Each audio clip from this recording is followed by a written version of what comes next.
How do you know if what you're reading has been written by a human? Robojournalism, where AI writes the entire content and publishes it, is having a huge impact on the journalism industry. It's easy to get fixated on the risks around this, around misinformation or a lack of journalistic quality. But as we'll hear in this episode, there are also great opportunities for local communities to get far more exposure than would ever be possible without this technology.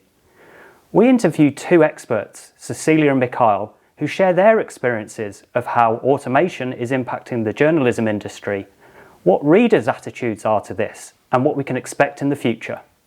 So David, obviously I really enjoyed this episode, but I think it's interesting to hear what were your main takeaways from these interviews that you did with Cecilia and Mikael? Yeah, I think some of the things are that the resistance actually comes from the profession themselves. Journalists have this trepidation about what it means for their roles and how they're meant to be working with technology. So that's causing resistance and a lack of adoption.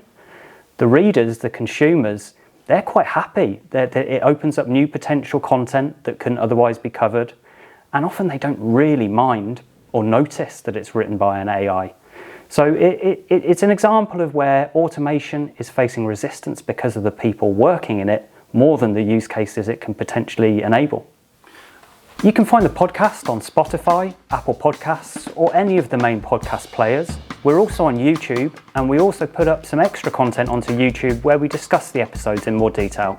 So check out the YouTube channel, search Designing the Robot Revolution.